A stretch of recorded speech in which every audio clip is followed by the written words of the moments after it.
وورث سلیمان و داؤد، اور سلیمان داؤد کے وارث ہوئے۔ یہ آیت بہت امپورٹنٹ ہے۔ وجہ اس کی وجہ یہ ہے کہ یہ آیت ان آیتوں میں سے ہے کہ جن کو خاتون جنت حضرت فاطمہ زہرا سلام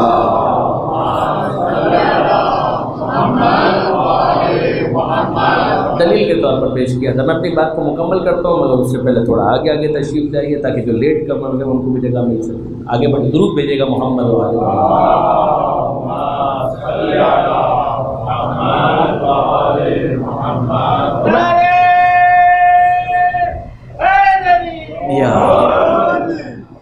تو یہ آیت ان آیتوں میں سے ہے جو جناب سیدہ نے اس سے استدلال کیا۔ وورث سلیمان و داؤد، کہ سلیمان داؤد کے وارث ہوئے، یعنی اس آیت میں واقعاً اس نظریے کے تابوت میں کلٹ ہوں۔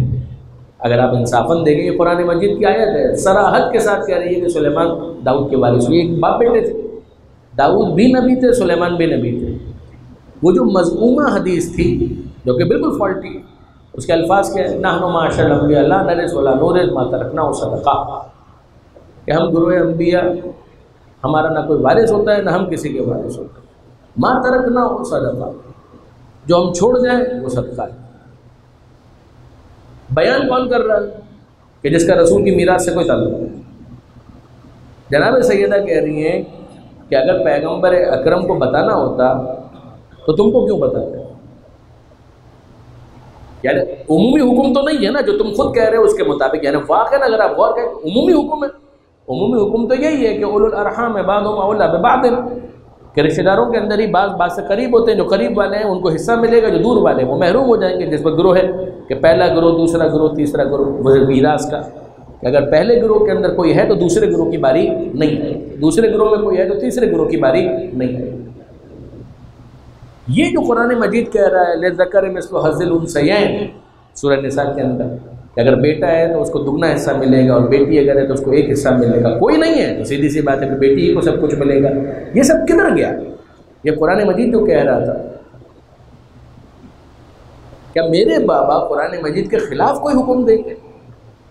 اور اگر پیغمبر اکرم کو بیان کرنا ہے تو تم کو کیوں بیان کرتے؟ یعنی تمہارا تو کوئی لینا دینا نہیں، تم تو میراث کے کسی حصے کے اندر نہیں آتے، تم کو کیوں بیان کریں؟ یعنی آپ کتنا یہ عجیب بات ہے کہ پیغمبر اکرم کو اگر بیان کرنا ہے تو وہ اپنی بیٹی کو بیان کریں گے کہ بیٹی یہ ایک عمومی حکم تھا مگر تم اس میں شامل نہیں ہو۔ تو پیغمبر اکرم جناب سیدہ کیٹیگوریکلی کہہ رہی ہے کہ میرے بابا نے ایسا کوئی حکم نہیں دیا۔ ون نمبر 2، جو تم کہہ رہے ہو یہ قرآن کے خلاف ہے۔ تم کہہ رہے ہو گروہ انبیاء، ایکچولی دیکھیے جب ایک چیز فیبریکیشن ہے نا، یہ جب بنائی گئی ہے تو بنانے والا بناتے ہوئے تو سوچتا نہیں ہے کہ وہ کیا بنا ہے، تو ہوا یہ کہ نحن معاشر الانبیاء، پیغمبر اکرم کی طرف نسبت دے کر معاذ اللہ یہ کہا جا رہا ہے صرف پیغمبر نہیں، انبیاء کا سارے گروہ، جتنے بھی افراد ہیں گروہ انبیاء میں وہ سب کے سب، اور ان کا کوئی وارث نہیں۔ یہ جملہ انہوں نے کہا، جناب سیدہ نے قرآن کی آیتیں پیش کی ہیں، ورث سلیمان و داؤد، یہ آیت کیا ہے؟ یہ واضح طور پر کہہ رہی ہے کہ سلیمان داؤد کے وارث ہیں۔ ایک دوسری آیت جناب زکریا کی جو قرآن مجید نے بیان کی کہ یرثنی و یرث من آل یعقوب، کہ زکریا علیہ السلام کہہ رہے ہیں کہ اے پروردگار مجھے ایک بیٹا عطا کر، ہب لی من لدنک ولیہ۔ یہ جناب زکریا علیہ السلام کا جو واقعہ قرآن مجید نے سورہ آل عمران میں اور سورہ مریم میں جو بیان فرمایا ہے کہ جناب زکریا علیہ السلام کفیل تھے جناب مریم کے، اور وہ جب آئے ہیں جناب مریم کے پاس محراب میں تو انہوں نے وہاں پر دیکھا کہ بے موسم کے پھل موجود ہیں۔ تو جناب مریم سلام اللہ علیہا ظاہر ہے کہ وہ خدمت بیت المقدس کے لیے وقف تھے، ان کے کفیل جناب زکریا تھے، وہ ان کے پاس آتے تھے۔ جب وہ وہاں پر آئے تو انہوں نے دیکھا کہ پھل پڑے بے موسم کے پھل، یعنی یہ بالکل ایسا ہے کہ جیسے سردی کے موسم میں آم پڑے ہوں تازہ، تو سردی کے موسم میں آم کہاں سے آتے؟ تو انہونی سی بات۔ تو جناب زکریا علیہ السلام نے سوال کیا، ان لک ھذا، اے مریم یہ کہاں سے آیا؟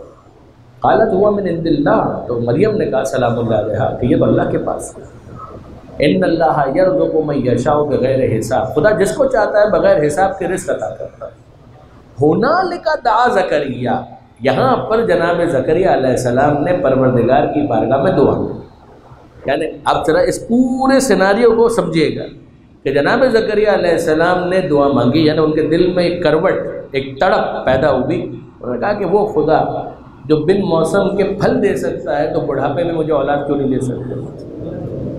تو انہوں نے جو دعا مانگی ہے اس دعا کے الفاظ کیا ہے؟ حب لی من لدن کا ولیہ یرثنی و یرث من آل یعقوب. اے پروردگار میں تو بوڑھا ہو گیا، میرے بال بھی سفید ہو گئے، بڑھاپا مجھ پر چھا گیا، پوری گرفت میں آ چکا ہوں تیرے، لیکن اے پروردگار ابھی تمنا یہ ہے کہ تو مجھے اولاد عطا کر، ولی ایک بیٹا عطا کر، یرثنی جو میرا بھی وارث بنے اور آل یعقوب کا بھی وارث بنے. اتنی صراحت کے ساتھ قرآن کی آیت موجود ہے.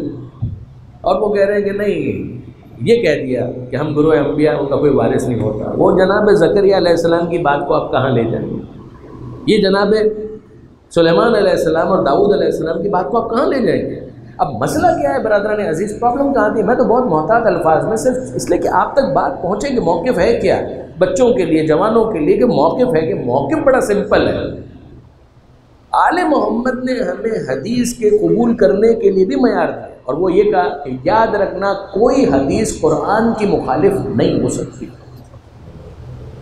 قرآن کی وضاحت کر سکتی ہے، قرآن کی مخالف نہیں ہو سکتی. اور اگر ایسی کوئی حدیث ملے تو اسے دیوار پر مار دینا، وہ ہمارا قول نہیں ہو سکتا. غور کیا آپ نے کہ قرآن وہ معیار ہے کہ جس کے اوپر حدیث کے بھی صحت کو چیک کیا جاتا ہے. جناب سیدہ سلام اللہ علیہا نے یہ جملہ کہا کہ تمہارا کیا خیال ہے کہ میرے بابا قرآن کے خلاف کوئی بات کریں گے؟ تو قرآن کے اندر صراحت کے ساتھ پروردگار عالم ایک بات کہہ رہا ہے اور تم یہ بات کہہ رہے ہو، تو ہمیں ماننا پڑے گا کہ یہ حدیث مذمومہ ہے، جھوٹی حدیث ہے، اس حدیث کا کوئی اعتبار نہیں ہے. اب پرابلم کیا آتا ہے؟ پرابلم یہ آتا ہے کہ جب معیارات تبدیل ہو جاتے ہیں، حدیث گڑھ لی گئی اور قرآن کے مقابلے پر لیا، اور الزام ہم پر ہے کہ ہم قرآن نہیں مانتے. نعوذ باللہ. آپ انصاف کریں، واقعہ یعنی دکھ ہوتا ہے کہ ہم کہہ رہے ہیں قرآن مجید کے اندر جناب سیدہ ہماری بیوی، ہماری شہزادی، اسی سے استدلال کر، آپ قبول نہیں کر رہے تو انصاف تو کرو، کہیں پر تو رکو. اور پھر اس کے بعد حدیث کے مقابلے میں واقعاً جو حدیث ہوگی ہم کسی اور کو قبول نہیں کریں گے. قرآن مجید کے بعد حدیث، تو اس کے موقع پر پیغمبر اکرم کہہ رہے ہیں کاغذ اور قلم لا کر دو، کیوں نہیں دے رہے؟ تو ماننا پڑے گا کہ قرآن کی بھی مخالفت ہو رہی ہے، پیغمبر اکرم کی حدیث کی بھی مخالفت ہو رہی ہے. نہ قرآن کے معاملے میں سنجیدگی ہے، نہ پیغمبر اکرم کی حدیث کے بارے میں سنجیدگی ہے. یہاں پر یہ آیت ڈیسائسو ہے. پھر اس کے بعد آپ دیکھیں گے جب ہمارے محترم برادران اہل سنت کی آپ تفاسیر پڑھیں گے تو آپ اس کے اندر دیکھیں گے وہ کہہ رہے ہیں یہ جو لکھا ہے نا یہاں پر ورثہ سلیمان و داؤدا، یہاں پر میراث سے مراد علم.